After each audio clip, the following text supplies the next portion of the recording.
सिद्धाणं नमो आयरीयाणं नमो वज्रायाणं नमो लोय सवसाहुणम। अनंतांत परम सिद्ध भगवान की जय। 1008 श्री आदिनाथ भगवान की जय। अंतिम तीर्थेश भगवान महावीर स्वामी की जय। आचार्य भगवान गुरुवर श्री विशुद्ध सागर जी महाराज की जय। मुनि श्री सुप्रभ सागर जी महाराज की जय। मुनि श्री प्रणत सागर जी महाराज की जय। मुनि श्री सौम्य सागर जी महाराज की जय। जय जन बंधुओं, आप हम सब यहाँ उपस्थित हुए हैं लोकप्रिय कार्यक्रम सम्यक समाधान के माध्यम के लिए। सम्यक समाधान एक ऐसा कार्यक्रम, एक ऐसा प्लेटफॉर्म, एक ऐसी सुविधा जिसके माध्यम से हम सभी लोग अपने मन में उठने वाले जो विकल्प है उन विकल्पों का सम्यक समाधान प्राप्त कर रहे हैं। और यह हमारा सभी का सौभाग्य है, परम सौभाग्य है कि साक्षात पंचम परमेष्ठी साधु परमेष्ठी के मुखारविंद से हम सभी लोग इस सम्यक समाधान कार्यक्रम का एवं अपने विकल्पों का सम्यक समाधान पान कर रहे हैं। कितने महान पल होते हैं जिस पल में अपने मन में उठने वाली जो अज्ञानता है, जो विकल्प है, उस विकल्पों का समाधान हमें प्राप्त होता है। और इस समाधान को देने वाले कोई नहीं, श्रवण मुनि सुप्रभ सागर जी है। मुनिषि के मुखारविंद से हम सभी लोग प्रतिदिन ये कार्यक्रम एवं सम्यक समाधान का पान करते हैं और अपने मन में उठने वाले विकल्पों का समाधान प्राप्त करते हैं। प्रतिदिन यह कार्यक्रम टीवी के माध्यम से, यूट्यूब के माध्यम से, फेसबुक के माध्यम से आप सभी तक पहुंचाया जाता है एवं उसके माध्यम से आप सभी लोग लाभान्वित भी हो रहे हैं और उनके माध्यम से आपके विकल्प भी हम तक पहुंच रहे हैं।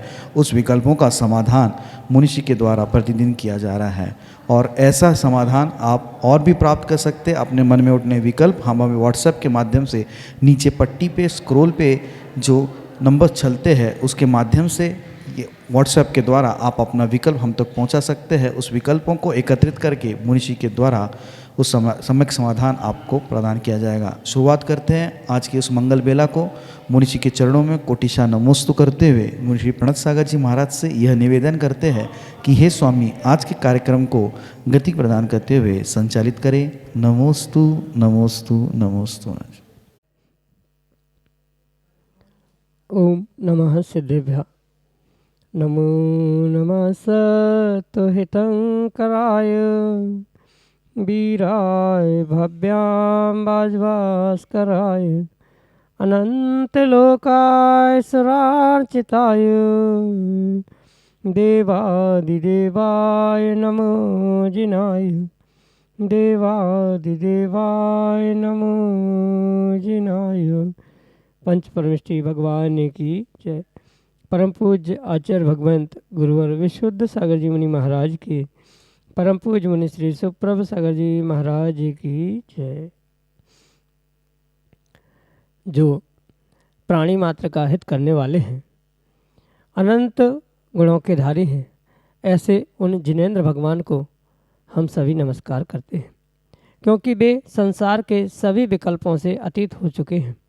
उन्होंने पुरुषार्थ किया और अपने मन के विकल्प को समीचीनता प्रदान करते हुए उसका सम्यक समाधान प्राप्त करके और अनंत सुख को प्राप्त कर लिया।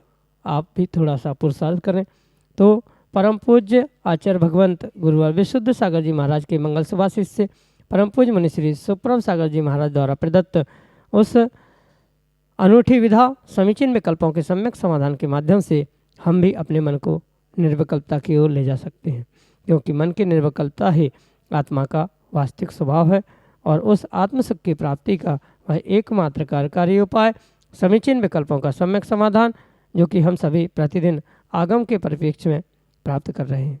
देश के विभिन्न प्रांतों से अनेक समीचीन विकल्प हमें यहाँ प्रतिदिन प्राप्त होते रहते हैं और परम पूज्य मुनिश्री उनका हम सबको सम्यक समाधान प्रदान करते हैं। प्रारंभ करते हैं आज का सम्यक समाधान और आज के पहले विकल्प के लिए श्रीमती आरती जैन सागर मध्य प्रदेश से महाराज श्री के श्री चरणों में कोटि कोटि नमोस्तु निवेदित करते हुए अपना समीचीन विकल्प रख रहे हैं कि महाराज जी, पृथ्वी सामान और पृथ्वी काय में क्या अंतर है। हमारे समीचीन विकल्प का सम्यक समाधान करने की अनुकंपा करें। नमोस्तु महाराज जी, नमोस्तु। ओम नमः सिद्धम। परम पूज्य आचार्य भगवान गुरुवर विशुद्ध सागर जी महाराज की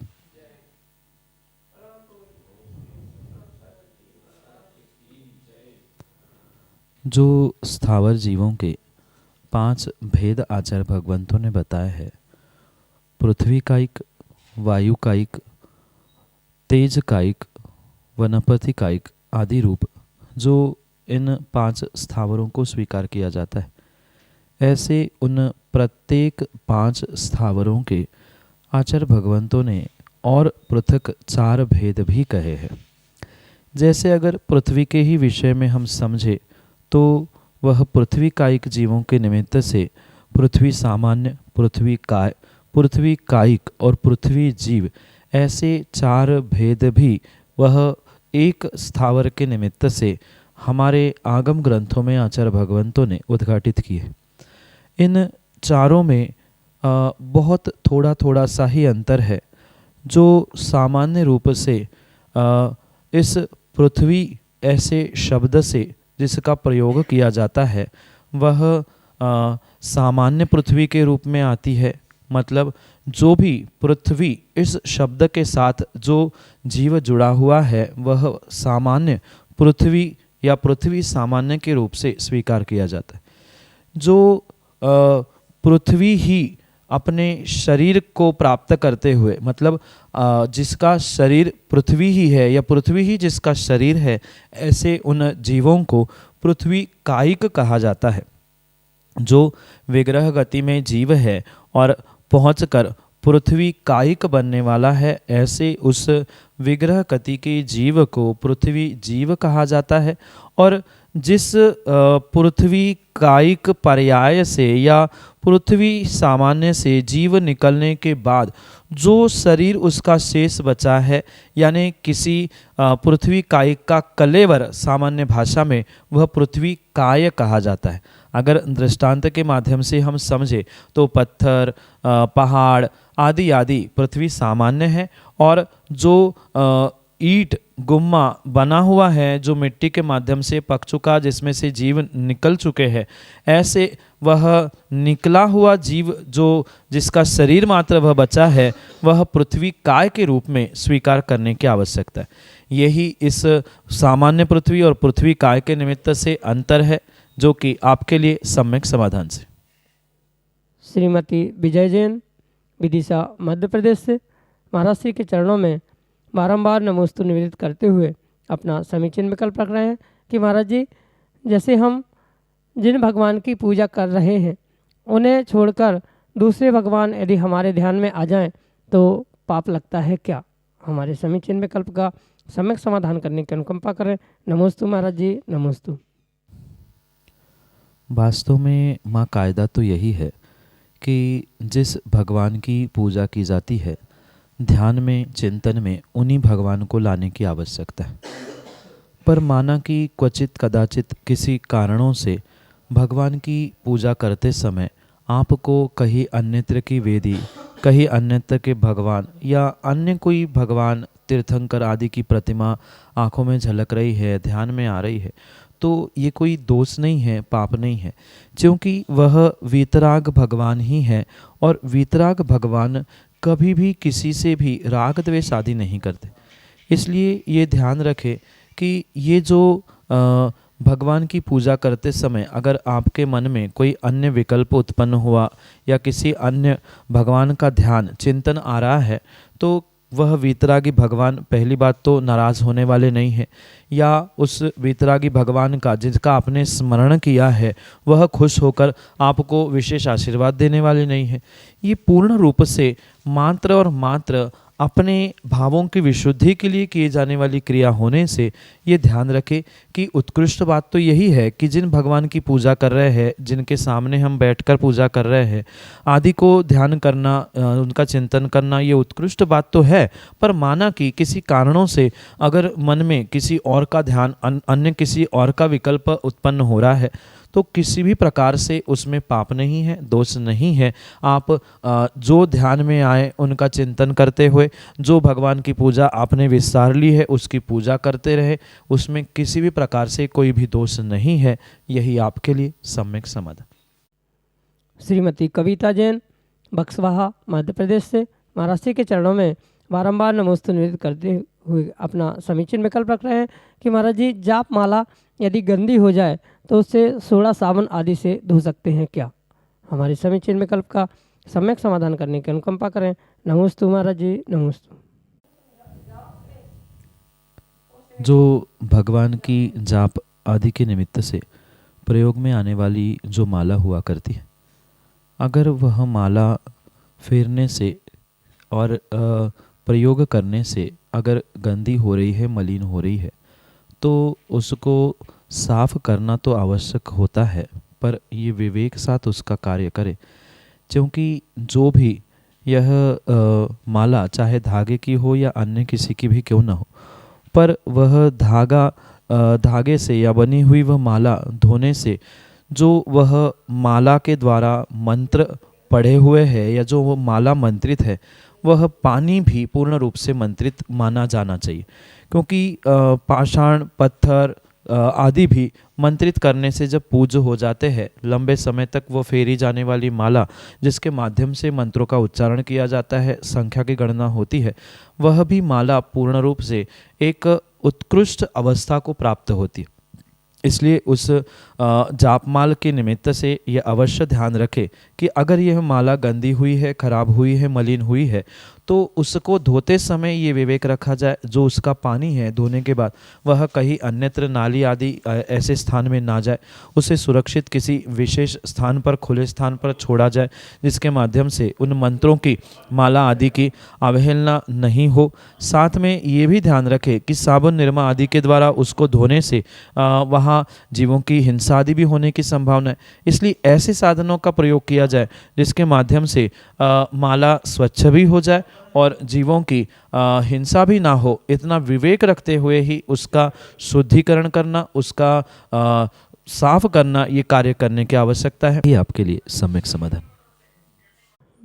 आयुषी जैन विदिशा मध्य प्रदेश से महाराज जी के चरणों में नमोस्तु करते हुए कह रहे हैं कि महाराज जी, जब भी हम कुछ धर्म का या लौकिक पढ़ाई करने बैठते हैं तो दिमाग एक जगह स्थिर नहीं रहता है, बल्कि बुरे बुरे विचार आते हैं। तब हमें क्या करना चाहिए? हमारे समीचीन विकल्प का सम्यक समाधान करने की अनुकंपा करें। नमोस्तु महाराज जी, नमोस्तु। पढ़ाई करते समय जो यहाँ वहाँ के बुरे विचार आते हैं, ये किसी भी प्रकार से उस लौकिक पढ़ाई का या धार्मिक पढ़ाई का दोष नहीं है, अपितु आपके सुप्त मन में जो कुछ भी सुप्त विचार जिनको शायद आज तक आप प्राप्त नहीं कर पाए, या कोई एक ऐसा भीतर से भय आपके मन में बैठा है जिसके कारण से वह बार बार लगातार आपके मन में वह बुरे बुरे विचार, बुरे ख्याल आते रहते हैं। अक्सर व्यक्ति जैसा विचार करता रहता है, वैसा ही वह जीवन में अपने कार्यों को, अपनी क्रियाओं को प्राप्त करता है।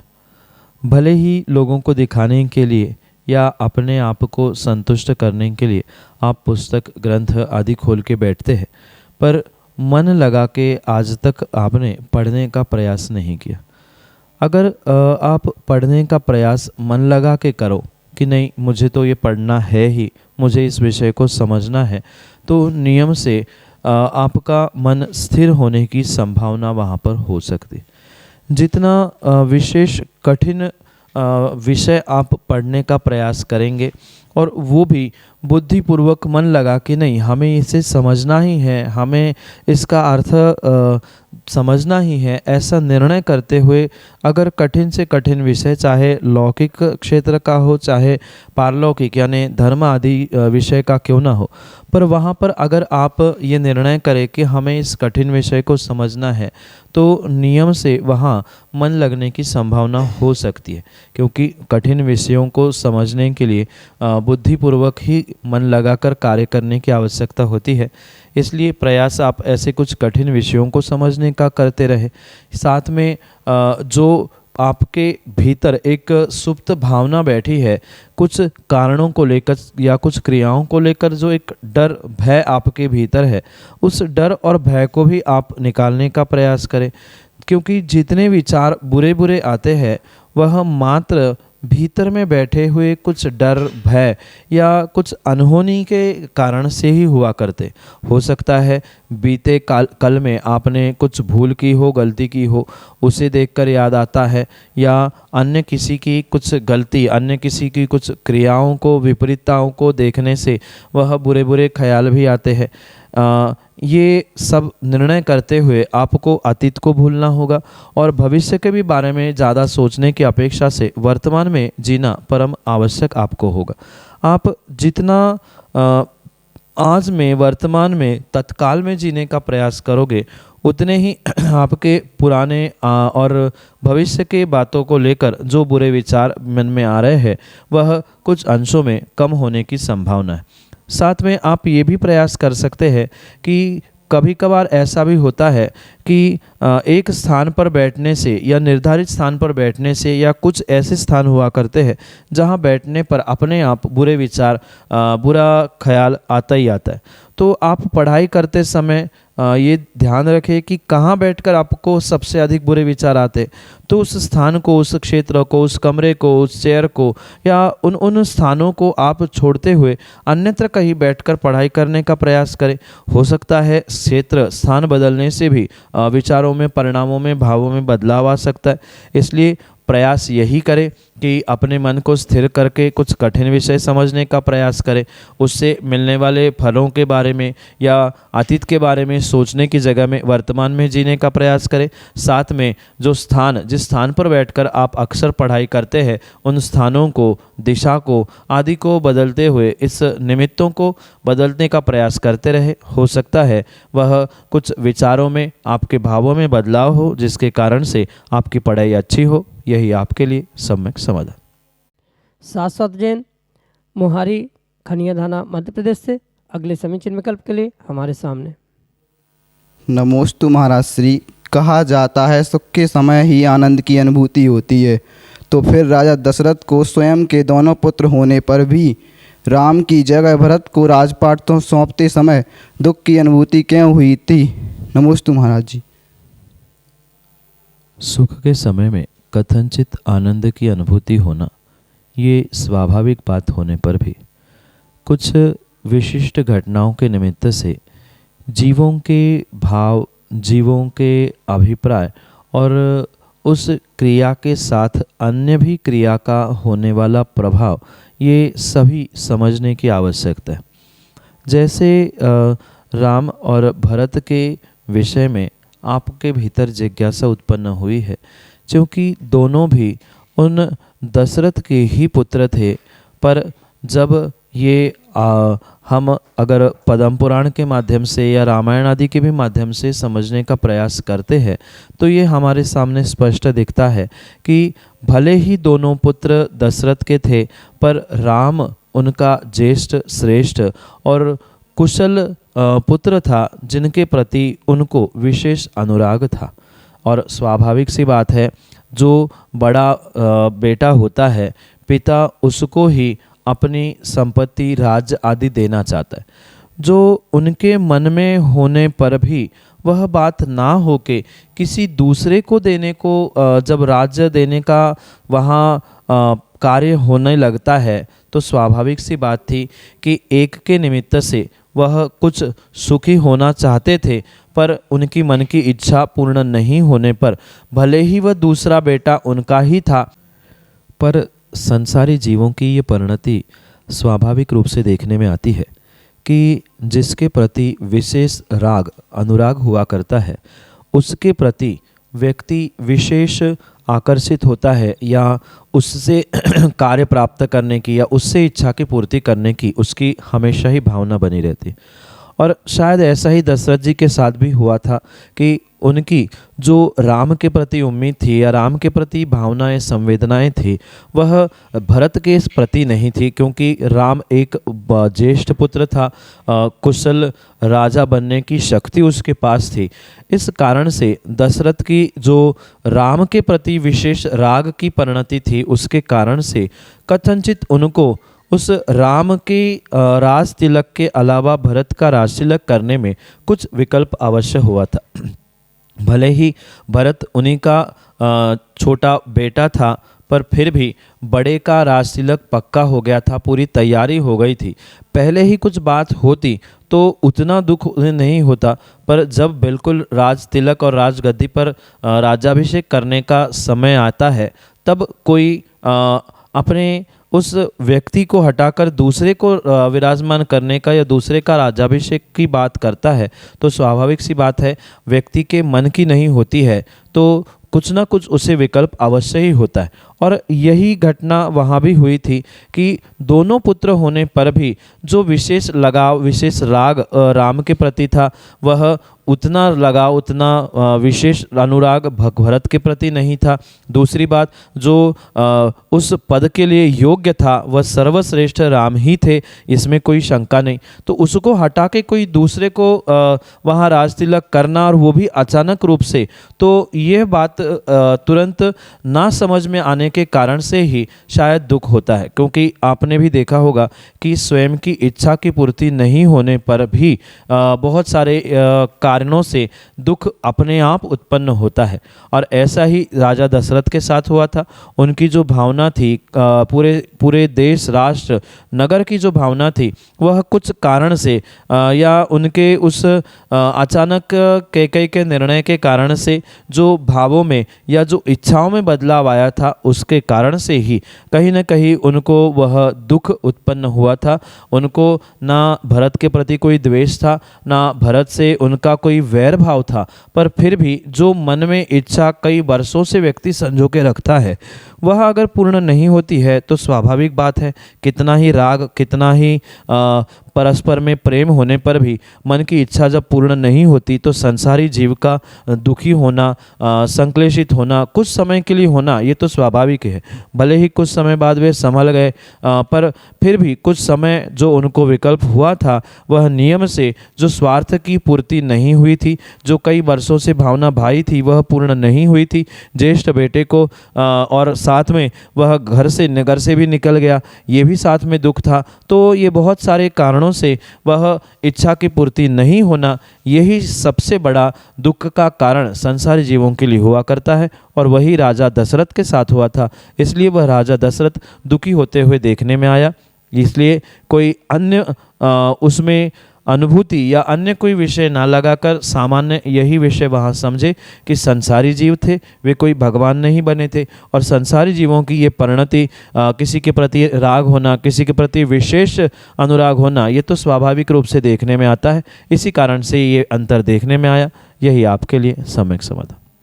धीरेन्द्र जैन, जतारा, मध्य प्रदेश से अगले समीचीन विकल्प के लिए हमारे सामने हैं। नमस्ते महाराज श्री, मैं जतारा से धीरेन्द्र जैन।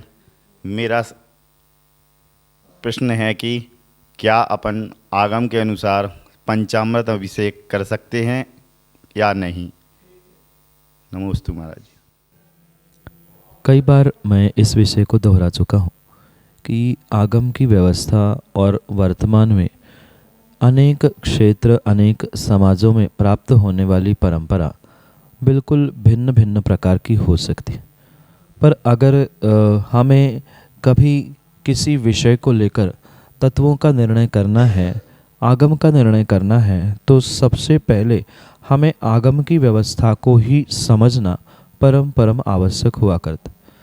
भले ही उस क्रिया को, उस विषय को हम अपने जीवन में धारण कर पाए नहीं कर पाए, क्रियाओं को कर पाए नहीं कर पाए, पर ये अवश्य ध्यान रखें कि हमें उन विषयों को श्रद्धा का विषय बनाते हुए अपने सम्यक दर्शन की रक्षा तो अवश्य ही करनी होगी।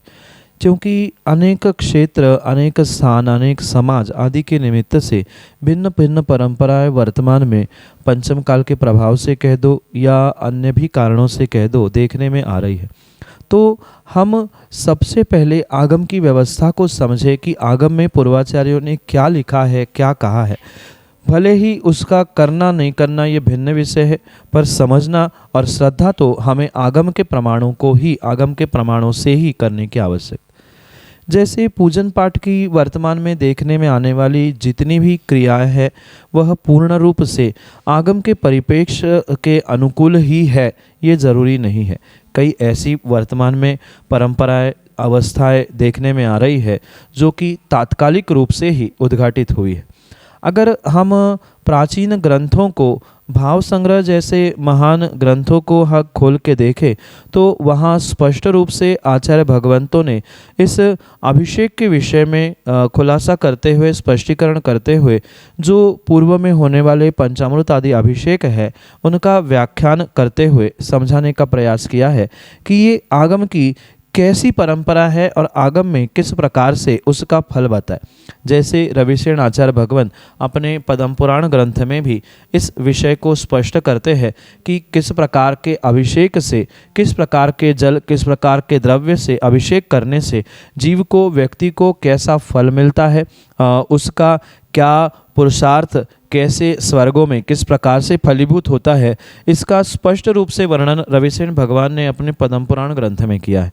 साथ में ऐसे और भी अनेक ग्रंथ आगम के, और वो भी तात्कालिक नहीं अपितु प्राचीन ग्रंथों में इसके प्रमाण प्राप्त होते हैं कि आगम के प्रमाण से ये पंचामृत अभिषेक आदि आचार्य भगवंतों ने हमारे लिए मार्गदर्शित किए हैं। पर पुनः इस बात को अवश्य समझे, करना नहीं करना ये क्षेत्रीय परंपरा, सामाजिक परंपरा, इनको करते समझते हुए ही आपको क्रियान्वित करना नहीं करना ये विवेक जागृत करने की आवश्यकता है।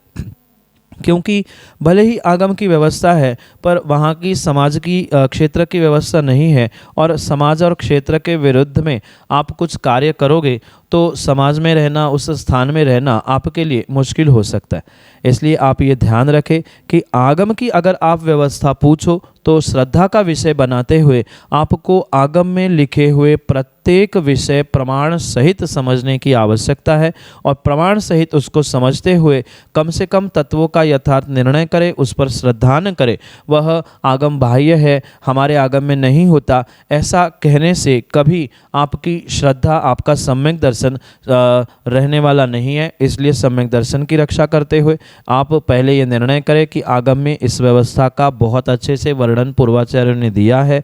हाँ, तात्कालिक परिप्रेक्ष्य में, वर्तमान में हम क्षेत्रीय परंपरा, स्थानीय परंपरा या हमारा चारित्र मोहनी का तीव्र उदय आदि के निमित्त से उन्हें क्रियान्वित नहीं कर पा रहे हैं, और लोकोपचार को ग्रहण करते हुए उस सिद्धि को धारण करने के लिए करना नहीं करना ये आपका विवेक है। पर श्रद्धा तो हमें आगम के उन पंक्तियों पर ही करनी होगी, तभी आपका वह जीवन और सम्यक दर्शन सार्थक हो पाएगा, अन्यथा नहीं। इसलिए आगम के परिप्रेक्ष्य पे जो परंपराएं है उसे समझते हुए विवेक से ही निर्णय करें, यही आपके लिए सम्यक समाधान। जय जन बंधुओं, हम सभी लाभ ले रहे थे लोकप्रिय कार्यक्रम सम्यक समाधान का। प्रतिदिन यह कार्यक्रम 5:13 पे यूट्यूब चैनल सुप्रभ उवाच के माध्यम से प्रसारित होता है। मुनिषी सुप्रभ सागर जी का नाम सुप्रभ, वाणी का पर्यायवाची नाम उवाच, सुप्रभ उवाच, यस यूट्यूब चैनल के माध्यम से मुनिषी के प्रवचन एवं ये सम्यक समाधान प्रतिदिन प्रसारित होता है। आप सभी लोग चैनल को सब्सक्राइब करें एवं बेल आइकन को जरूर दबाएं ताकि नोटिफिकेशन के द्वारा आप सब चीज़ों को अप टू डेट रह सकते हो। प्रतिदिन मुनिषी के प्रवचन शाम को 7:40 पे जिनवार टीवी के माध्यम से प्रसारित होते हैं। आप सभी लोग घर बैठे मुनिषी के प्रवचन के लाभ जिनवार टीवी के माध्यम से ले सकते हैं। सम्यक समाधान यह कार्यक्रम प्रतिदिन ठीक 4 बजे अपने आदिना टीवी चैनल के माध्यम से प्रसारित होता है। एक नया टीवी चैनल आदिना टीवी चैनल, जिसके माध्यम से यह सम्यक समाधान का प्रसारण ठीक 4 बजे होता है। आप सभी लोग घर बैठे टीवी के माध्यम से भी इस कार्यक्रम का लाभ लेते हुए अपने मन के उठने वाले विकल्पों का सम्यक समाधान प्राप्त कर सकते हैं। 8707548811 यह हमारा व्हाट्सएप का नंबर है। आप इस व्हाट्सएप के नंबर पे अपने विकल्प भेज सकते हैं एवं इस विकल्पों को एकत्रित करके मुनिषी तक पहुंचाया जाएगा, और मुनिषी के मुखारविंद से हम सभी लोग उसका सम्यक समाधान प्राप्त करेंगे। अगर आप व्हाट्सएप से टाइप नहीं कर सकते हो तो एक कागज़ पेन पे अपना नाम, अपने शहर का नाम, अपना विकल्प लिख के उसकी फ़ोटो खींच के आप हमें व्हाट्सएप कर सकते हैं, एवं उस फ़ोटो को व्हाट्सएप के द्वारा हम तक पहुंचा दें एवं उसके माध्यम से आप अपने विकल्प हम तक पहुंचा सकते हो। samyak.samadhan@gmail.com यह हमारी ईमेल की आईडी है। अगर आप ईमेल के माध्यम से आप अपने विकल्प भेजना चाहते हो, अपने ईमेल के माध्यम से अगर आप ज़्यादा उसको अपने विकल्पों को हम तक पहुंचाना चाहते हो, तो हम अपने विकल्पों को आप जीमेल के माध्यम से samadhan@gmail.com इसके माध्यम से आप आपके विकल्प हमारे तक पहुंचा सकते हो। प्रतिदिन मुनीषी के प्रवचन 2:30 पे आदिनाथ टीवी चैनल के माध्यम से भी प्रसारित होते हैं। आप सभी लोग आदिनाथ टीवी चैनल के माध्यम से भी मुनीषी के प्रवचन का लाभ ले सकते हैं। आज के लिए इतना ही। ऐसे ही नाविन्यपूर्ण विकल्पों के साथ हम आप तक पहुंचते रहेंगे। तब तक आप देखते रहे सुप्रभुवाच। आप सभी को जय जिनेंद्र मुनीषी के चरणों में कोटिशा नमोस्तु नमोस्तु नमोस्तु।